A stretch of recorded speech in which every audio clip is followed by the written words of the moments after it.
Kung gagamitin ninyo ang auxiliary output or AUX na nakikita po ninyo sa inyong mga audio mixer, so tingnan nyo ang inyong mga audio mixer, may makikita ko dyan na AUX, letter A, U, X or auxiliary or aux, yung iba sabi nila aux, no? So kasi sa AUX po, halimbawa ito, kagaya niya may auxiliary siya, pwede kayo maglagay dito ng inyong isa pang amplifier.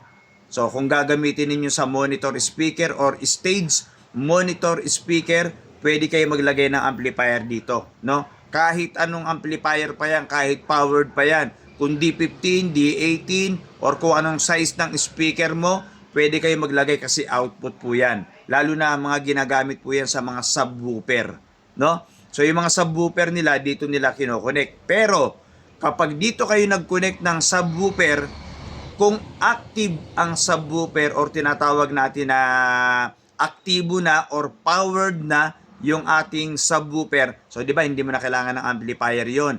Hindi mo na rin kailangan yun ng crossover. Hindi mo na rin kailangan ng maximizer. Yung mga active na ilalagay mo dito ng subwoofer or speaker man yan. Kasi nga, kokontrolin na lang yan dito sa knob nito. Okay? Pero kung passive, ibig sabihin ng passive, no? Hindi po active, nangangailangan po ng amplifier ang mga passive speaker, mapa-subwoofer man yan, or mga instrumental speaker, or stage speaker natin, or stage monitor speaker natin. So, nangangailangan ng tinatawag natin na amplifier. Okay, ganito yan. Kung ito gagamitin ninyo sa subwoofer, okay, passive passive na nangangailangan ng amplifier. Bago kayo maglagay dito ng cord, di ba cable? Cable yan. So, halimbawa may cable. Tapos, dapat po crossover ang kasunod nun. Hindi po amplifier agad. Johnny Luha, bakit crossover? Kasi, kung subwoofer nga gagamitin mo, no? So, halimbawa, ito ay cable. O, papunta yan ng left and right ng ating nakamono, no? Left and right yung ating crossover. So, subwoofer yon. Kailangan po niya munang masala yung frequency or yung tunog or yung sound na lalabas dito. Masala niya na puro sub lang ang lumabas or yung tinatawag natin na bass lang or bass or low ang lumabas dito. Kaya, kailangan mo ng crossover muna. Tapos, yung output ng crossover, papunta na po ng amplifier. Ganun po yon, no? Johnny Luha, paano yan kung speaker, instrumental speaker? So, wala ka nang ilalagay. Yung mismong cable na lang, papuntang amplifier na lang ilalagay mo. Ganun lang po siya.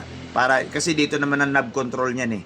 So, ganun po yon. So, kaya tatandaan ninyo, lagi kong sinasabi sa inyo, kung subwoofer na passive, na hindi nangangailangan ng amplifier, at pang bass ninyo yon or pang bass, or pang low, no?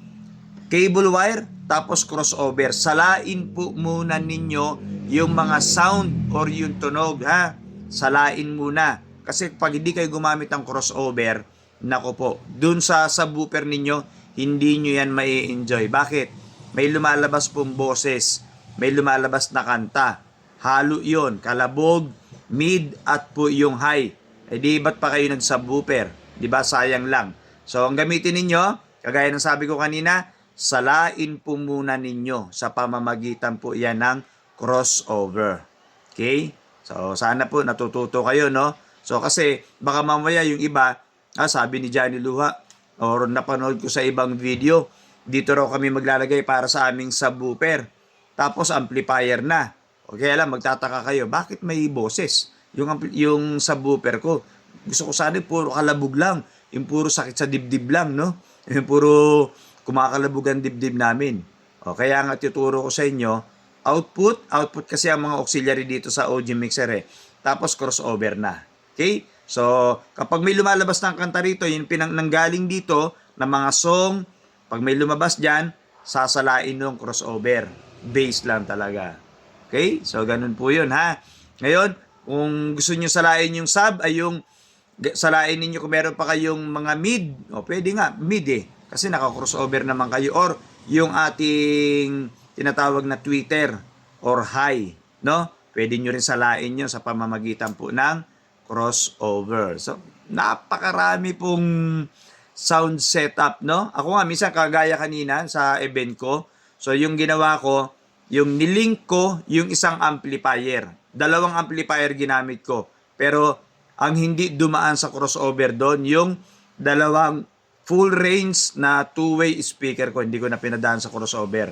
So, yung nag-link ako ng amplifier, power amplifier, doon sa nagdadrive sa amplifier ng ating mga speaker, no? Nilink ko yun. Tapos, pagka-link ko noon, ginamitan ko ng crossover.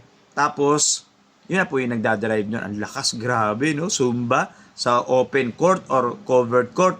Johnny Luha, ba't kasi hindi mo i-actual? Turuan mo kami ng may cable para nakikita namin. Actually, marami na po akong ginawa dyan na ganun yung tinuturo ko sa inyo ngayon.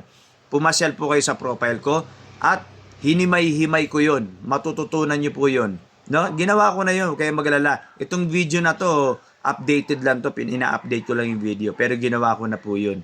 Okay? Pwede kayong pumasyal sa profile. Yung mga kinakailangan yung tutorial, nandyan na po malamang. Sa ginawa kong tutorial na yan, sa dami niyan. Paulit-ulit na nga yung iba eh. No? So, pasyal po kayo dyan. Okay? So, sa mga gusto pang matuto ng ganito, so, dapat naka-follow kayo para updated kayo sa mga ginagawa kong tutorial, no? Johnny Luha po ito.